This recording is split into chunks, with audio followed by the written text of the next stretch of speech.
Nós estamos querendo saber o que está acontecendo com o mundo.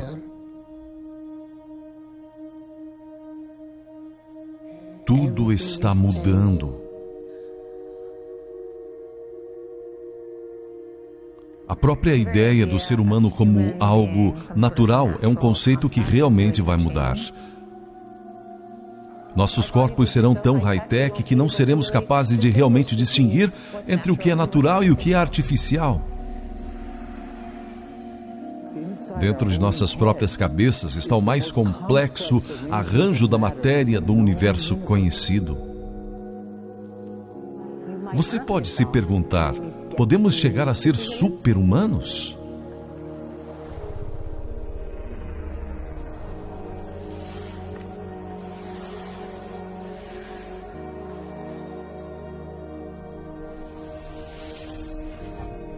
A quarta revolução industrial. A Revolução Industrial original foi impulsionada pela descoberta de que você poderia usar os motores a vapor para fazer todos os tipos de coisas interessantes. Isso foi seguido por resoluções adicionais para eletricidade, computadores e tecnologia da comunicação. Estamos agora nos estágios iniciais da quarta revolução industrial, que está unindo sistemas digitais, físicos e biológicos. Algo sobre a quarta revolução industrial é que isso não muda o que estamos fazendo, mas nos muda.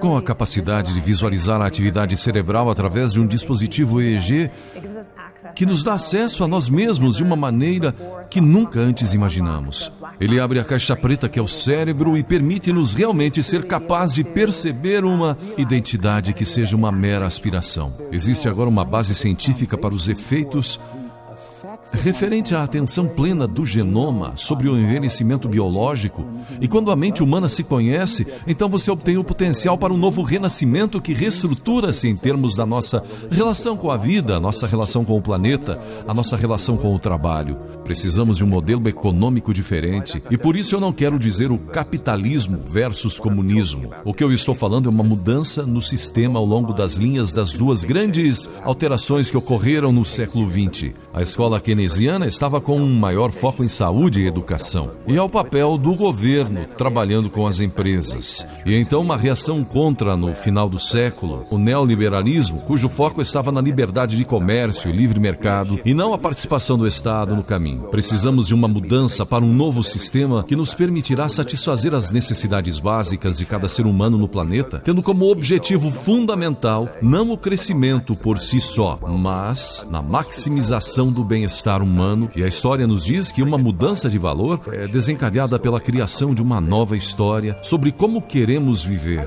Eu vejo a economia circular como algo que se encaixa em estreita colaboração com a meta da humanidade para ser inovadora, criativa e sempre progredir. Podemos usar o rastreamento de ativos, podemos usar a impressão 3D para permitir que esse modelo econômico de materiais e alimentação volte à economia e realmente desdobrar o crescimento.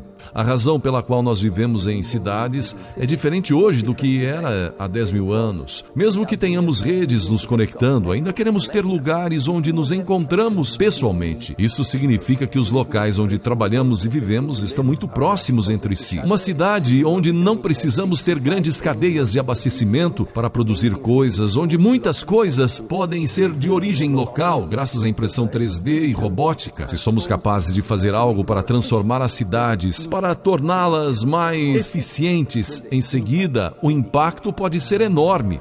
Pense sobre a perspectiva de se livrar do plástico. Nós não só devemos ser inspirados ou informados por natureza, mas, na verdade, usar organismos naturais para projetar produtos e peças de construção. Só que, em vez de variar as propriedades do material, estamos variando funcionalidade biológica. O design é fundamental hoje, é o primeiro sinal da intenção humana.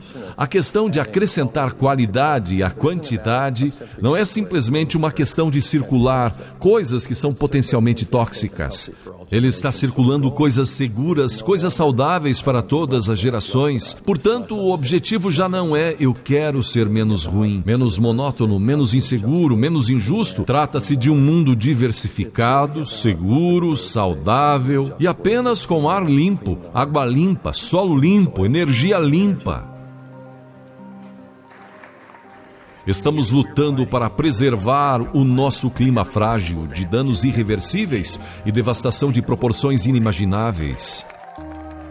A Revolução Industrial original era uma revolução energética. Eu gosto de pensar nisso como uma espécie de bookending, de um período da história humana durante o qual usamos os combustíveis fósseis. E funcionou bem para nós por um longo tempo, mas agora temos que dar um fim nisso. Temos as tecnologias energéticas para alimentar as nossas civilizações, solar, eólica, biomassa. Então a pergunta é, como é que vamos chegar à integração na rede? Talvez o vento esteja soprando na Dinamarca, o sol esteja na Alemanha e agora você pode passar aquela eletricidade através de uma rede integrada. Você pode fornecer energia a todos os que precisam dela e você pode fornecer energia em todos os momentos.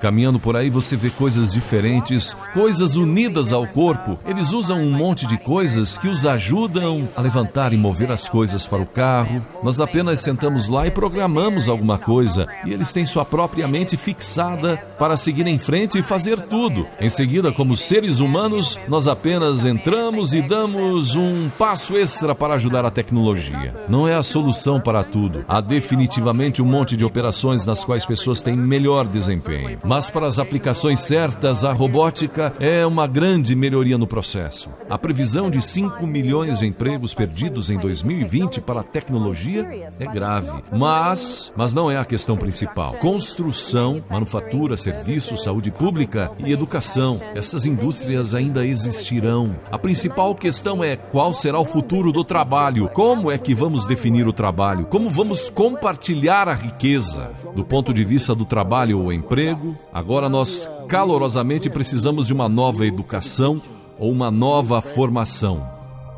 Trabalhamos com um mundo em movimento. Primeiro robótica, tentando encaminhar o melhor possível estudantes para o 3º grau. Em todo o caminho até o final do ensino médio, tivemos os alunos fazendo veleiros. Então nós tivemos uma corrida para ver a rapidez com que podiam se mover. Eles voltavam e diziam, eu vi o que aconteceu, eu vou mudar isso. Isso era com os alunos do 3º ano. Acabo de dar um prêmio para um jovem de 18 anos que descobriu algo realmente muito único. Ele apresentou como obter melhor produtividade e melhores rendimentos para as sementes de milho. E assim ele basicamente veio com a ideia de que se você perfurar essas sementes, você vai ter mais alimentos. E você pensa sobre isso, mas ele não foi para a universidade. Então como é que ele conseguiu todo esse conhecimento? E ele me disse, quer dizer, eu tenho assistido o YouTube desde os 12 anos de idade. Eu estou tão interessado, eu vi tudo sobre isso, eu li tudo sobre isso. O mundo está realmente aberto para a aprendizagem. A coisa é como você dá o incentivo para os seus filhos para fazer isso. É esta capacidade da tecnologia digital para mudar os resultados, para realmente capacitar as pessoas em todo o mundo, criar um crescimento mais equitativo, porque eu acho que o mundo precisa disso. A 4ª Revolução Industrial tem a capacidade de fazer as desigualdades ficarem visíveis e torná-las menos aceitáveis no futuro. E espero que para reunir e angariar apoio político também, para tomar a decisão necessária para reduzir a lacuna. Os seres humanos sempre usaram ferramentas, mas por causa dos recentes avanços da tecnologia, estamos começando a ter máquinas que podem nos fazer maiores de maneiras interessantes. Eu fui a primeira pessoa no mundo a ser capaz de mover voluntariamente minhas pernas enquanto pisava com um robô, excitando o sistema nervoso, utilizando estimuladores elétricos diretamente sobre a coluna vertebral. Nós acreditamos que uma cura será possível se bastante das pessoas certas tiverem a vontade de agilizar o processo de cura da paralisia. Tomamos 2 coisas do paciente. Primeiro, nós tiramos um raio-x tridimensional e extraímos os dados tridimensionais para que possamos fazer uma peça perfeita. E então nós também tomamos uma amostra de tecido adiposo do paciente e extraímos a célula-tronco. Usamos essas células-tronco com este andaime tridimensional que fabricamos. E depois de 3 semanas temos um pedaço de osso pronto para a implantação. Ser capaz de utilizar a edição genoma para compreender as alterações genéticas que levam ao câncer e tecnologias como a entrega correta do medicamento nas células, recebendo moléculas em determinados tipos de células. A emoção sobre sermos capazes de nos mover mais rapidamente sobre esta doença. Mas uma das coisas que eu acho que é tão essencial para as sociedades livres e abertas é a liberdade de pensamento. Até agora, a conversa que temos tido é em torno da liberdade de expressão. Uma vez que podemos acessar os pensamentos das pessoas, temos de criar um espaço que permita às pessoas pensar livremente, pensar pensamentos divergentes e criativos. E em uma sociedade onde as pessoas temem ter esses pensamentos, a probabilidade de ser capaz de desfrutar do progresso é significativamente diminuída. Precisamos assumir responsabilidade em todos os níveis da sociedade, do individual e do pessoal, ao institucional, ao global, para se adaptar a estes desafios e mudanças tecnológicas que estão redefinindo o que significa ser humano. O que significa trabalhar, o que significa ser completamente incorporado neste mundo. As pessoas sempre me perguntam se sou otimista ou pessimista. A tecnologia existe, mas como entrar e implementá-la na escala que precisamos? E há um preço que as pessoas podem pagar. Embora tenhamos problemas cotidianos que temos de resolver, temos de encontrar um caminho de lançar as bases para as inovações de amanhã.